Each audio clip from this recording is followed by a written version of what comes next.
Ouais bah salut, bah écoutez, là je vais profiter du fait de laver un peu ma bécane parce qu'elle s'est pris de la flotte depuis un petit bout de temps déjà, pour vous parler d'un truc qui m'est arrivé en fait avec mon exemplaire de la Air Street. Et en fait c'est assez rigolo parce que ce problème, c'est assez marrant, parce que ce problème qui donc a été résolu par mon garagiste, en fait rend caduque toutes mes autres vidéos que j'ai faites sur la Air Street en termes d'essais moteurs et d'essais sur la route. Alors je vais vous expliquer pourquoi. Et c'est assez marrant parce qu'en fait du coup moi ça me pose un espèce de cas de conscience où je me dis mais maintenant que la moto est réparée, qu'est-ce que tu fais de ces autres vidéos? Bon, je suis encore en train de réfléchir à la chose, mais je pense que je vais les laisser quand même parce que ce problème que j'ai eu, même si je pense pas que ça soit la majeure partie des Mac Power vendus en France qui l'ont, je pense que ça peut quand même arriver à des gens. Voilà, je ne suis pas exceptionnel. Ça peut arriver d'avoir un exemplaire qui soit mal réglé ou mal branlé dès le départ. Ça peut arriver.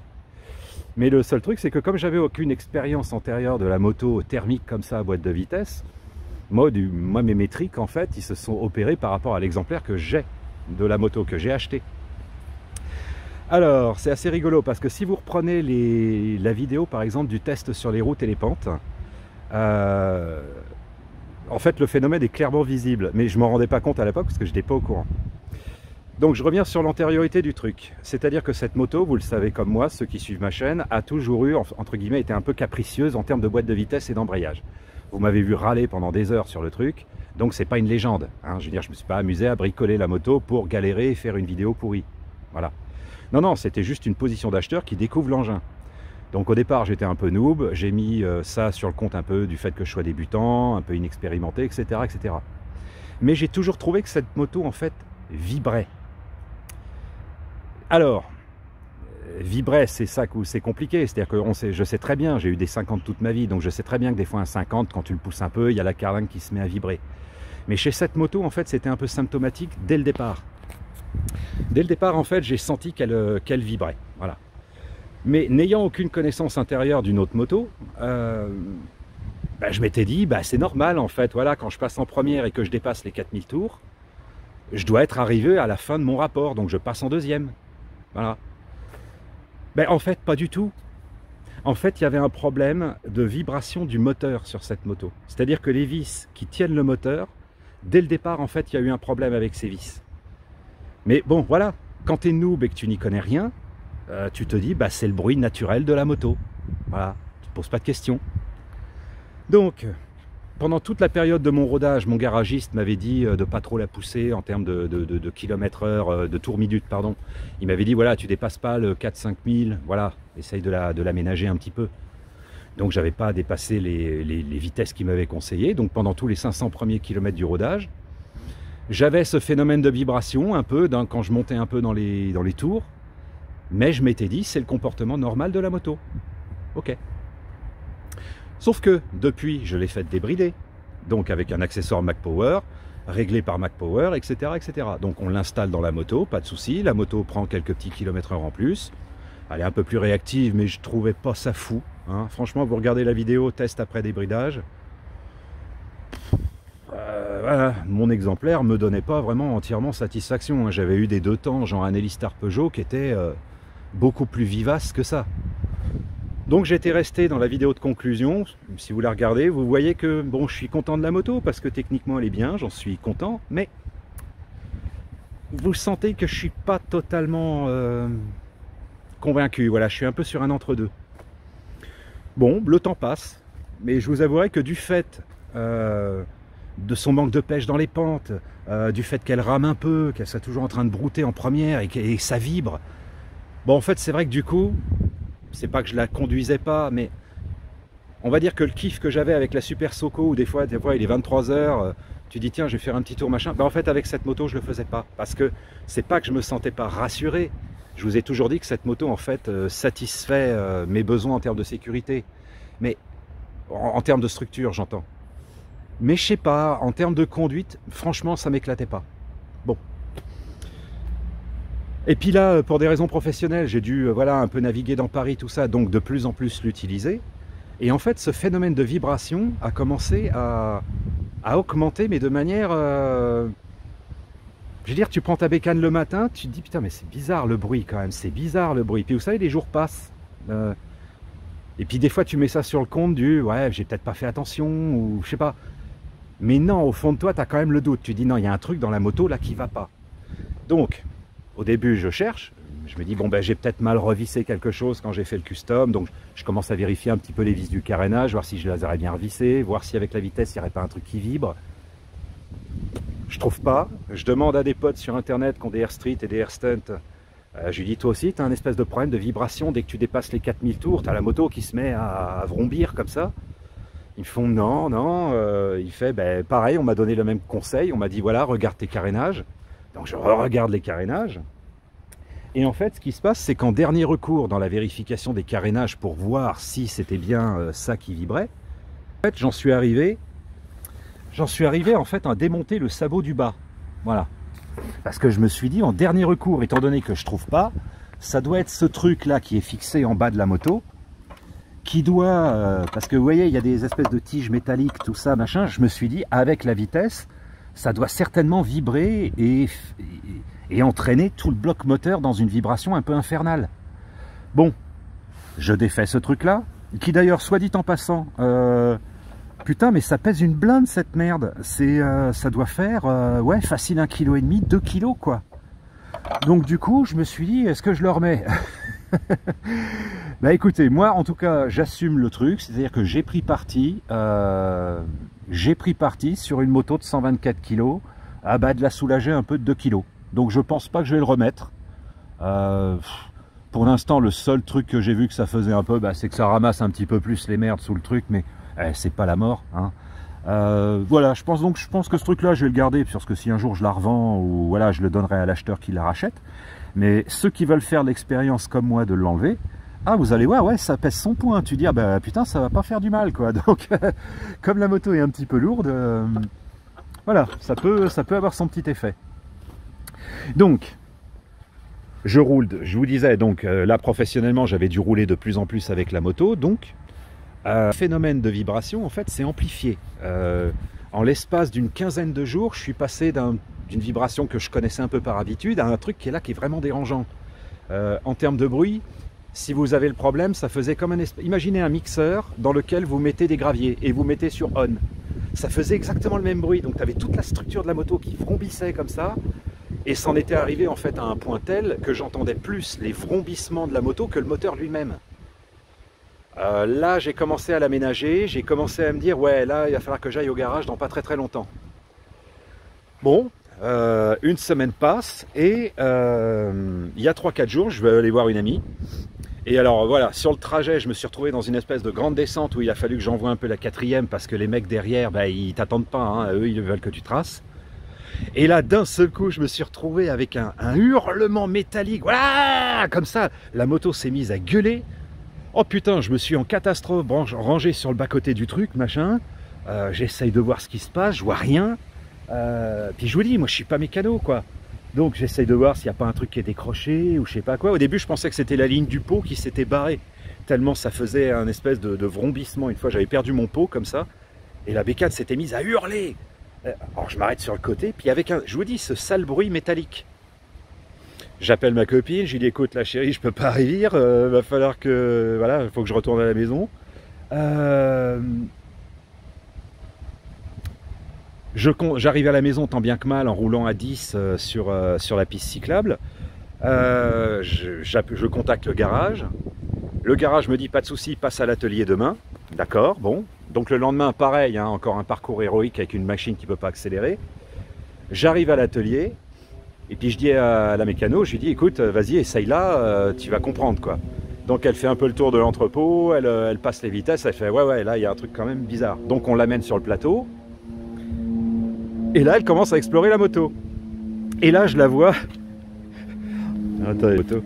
Voilà. En fait elle commence à explorer un petit peu vers ce coin là, machin.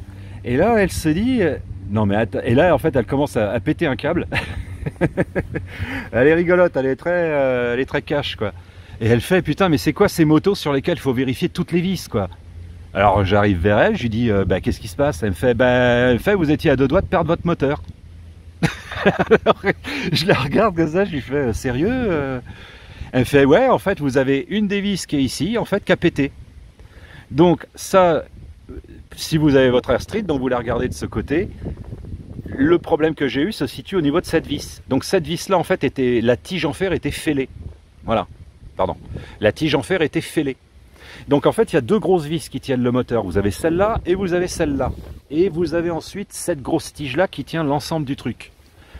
Et donc on s'est rendu compte, voilà, avec Morgane, que la tige là avait pété. Donc qu'est-ce qui se passait?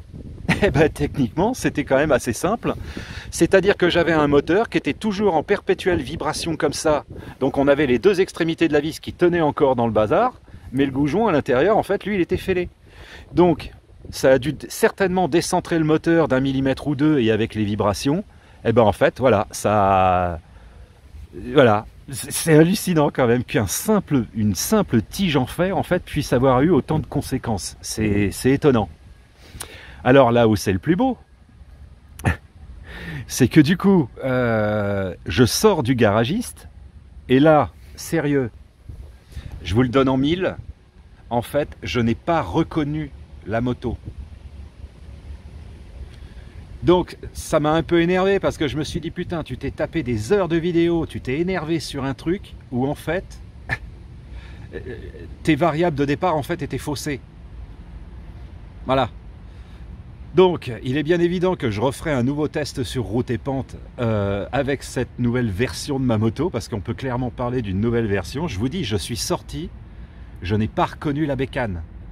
C'est-à-dire que là, maintenant, j'ai une première où je peux dépasser les 6000 tours. C'est-à-dire que quand tu es au feu rouge et que tu dois démarrer, et je peux arriver pratiquement à 10 000 tours en première, avant de changer mon régime.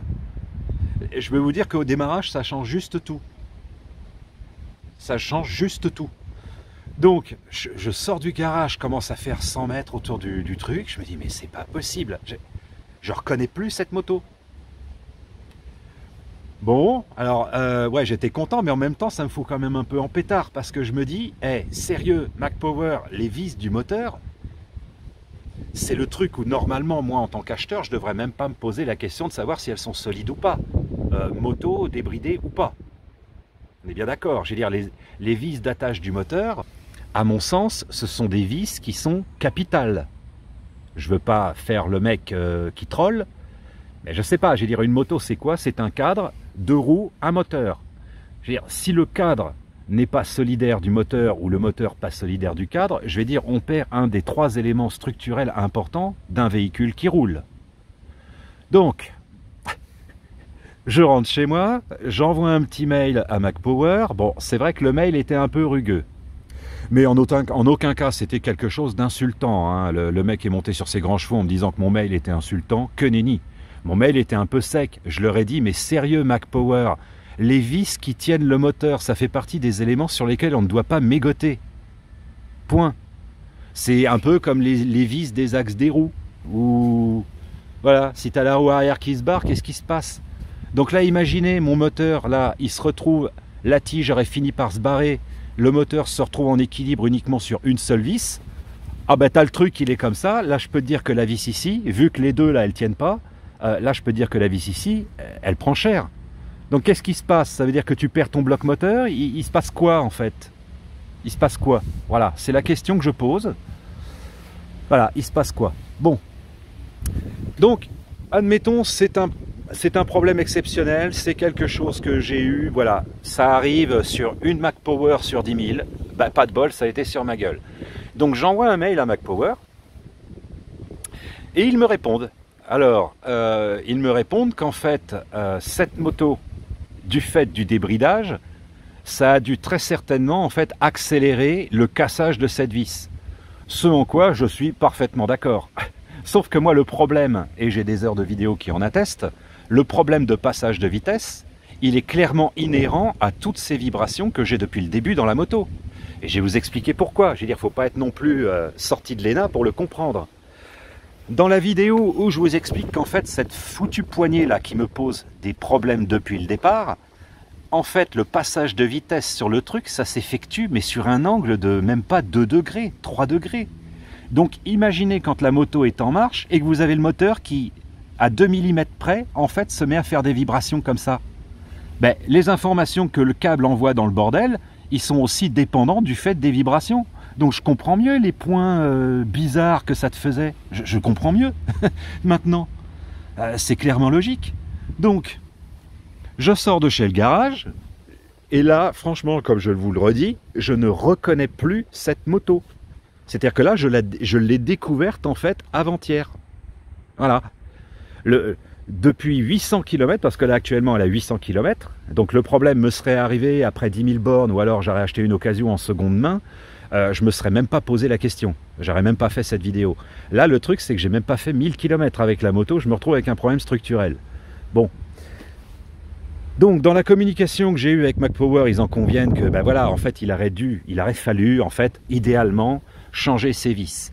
Parce que d'après ce que j'ai compris techniquement, ces vis sont dans un format de 8, d'après ce que j'ai compris, et il faudrait les passer dans un format de 10.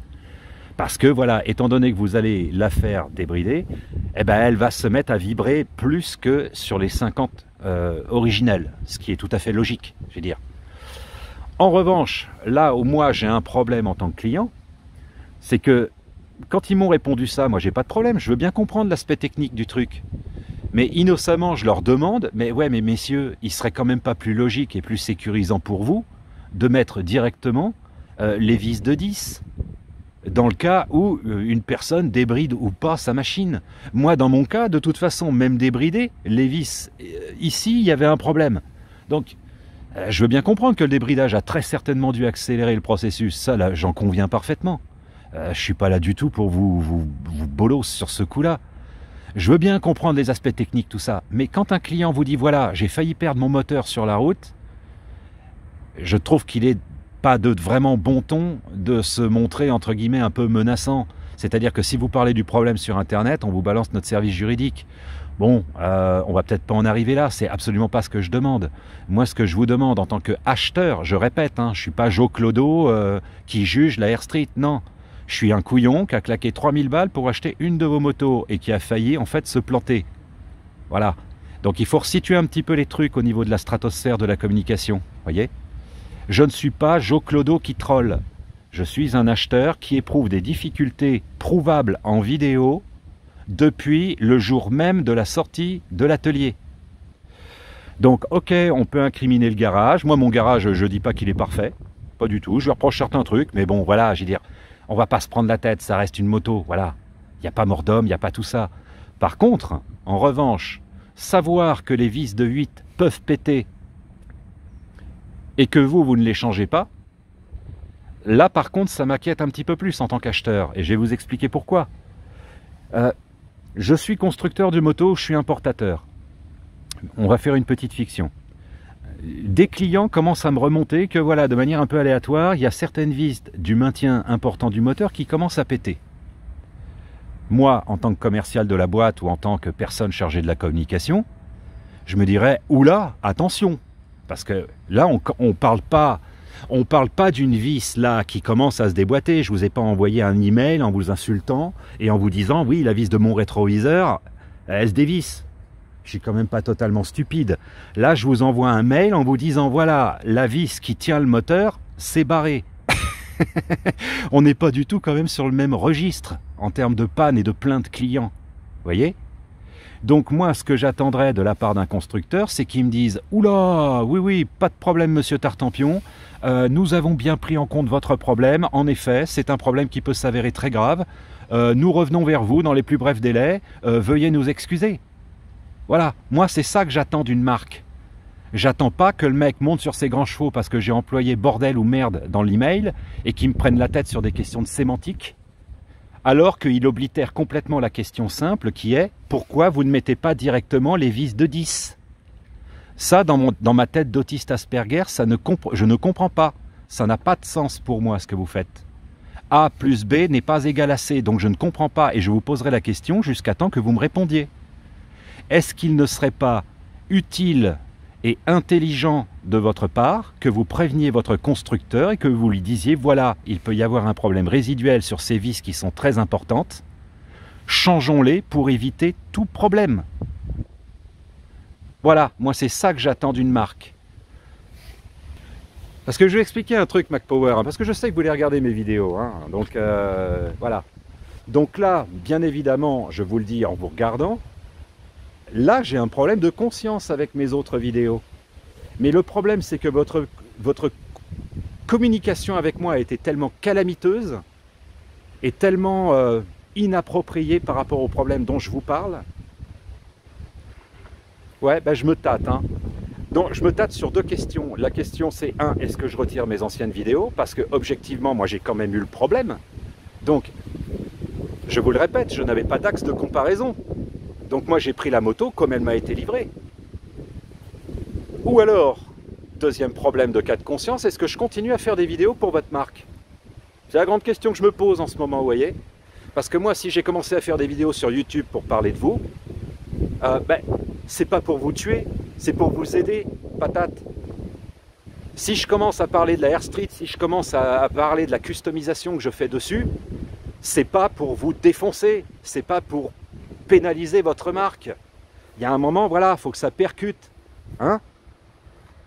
Donc je me dis, mais est-ce que ça vaut le coup que je me fasse chier en fait à parler de cette marque, vu que quand tu es client et que tu as un problème structurel important sur la moto, la première chose que fait le mec, c'est de hop, rejeter la patate chaude sur le garagiste, et puis toi il te dit attention, hein, si tu parles mal de ma marque sur internet, service juridique. Non mais vous vous prenez pour qui? Sérieux? Sérieux? Je vais vous raconter une petite anecdote, et puis je vais finir là-dessus. Un jour, j'ai acheté un iPad. Je l'avais acheté chez Darty. C'était les premiers iPads en fait qui étaient sortis. Et en fait, les premières versions de ces tablettes en fait avaient un problème. C'est-à-dire que le bord de la tablette était tellement bombé qu'en fait le câble d'alimentation, il n'arrivait pas à se clipser. Et ce qui fait qu'en fait votre iPad, une fois sur deux, il ne se rechargeait pas. Moi, acheteur d'un iPad, qu'est-ce que je fais? Je commence à aller voir Darty, machin, qui commence pareil une fois de plus. Ah ben non, c'est pas nous, c'est Apple. Ok, donc il te balance la tablette, etc. machin. Un mois, 2 mois, 2 mois et demi, là je commence à monter un peu dans les tours parce que quand même tu claques 200 balles, enfin 300 balles ou 500 balles, je sais plus, pour acheter le bazar. Tu ne l'as toujours pas en main et tu ne peux toujours pas l'utiliser.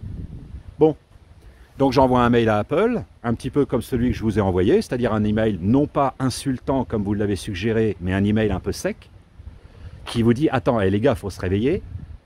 Vous savez ce qu'ils m'ont répondu, Apple?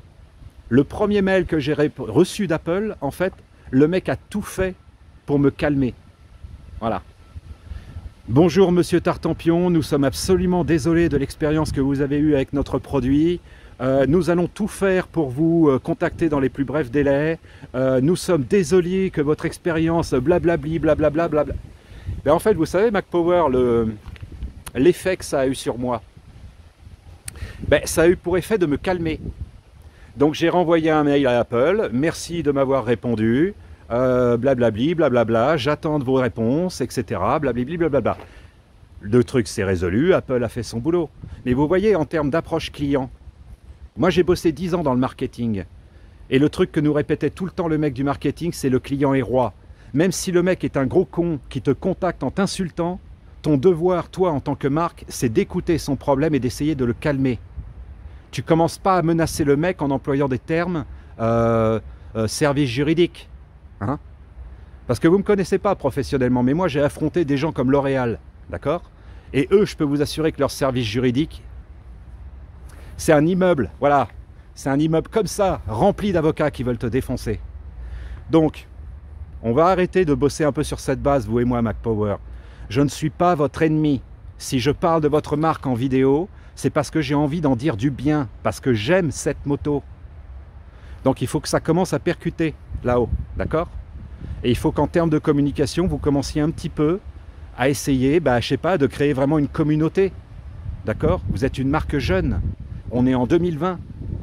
Je veux dire, la communauté, c'est quoi? C'est les réseaux sociaux, c'est plein de choses, d'accord?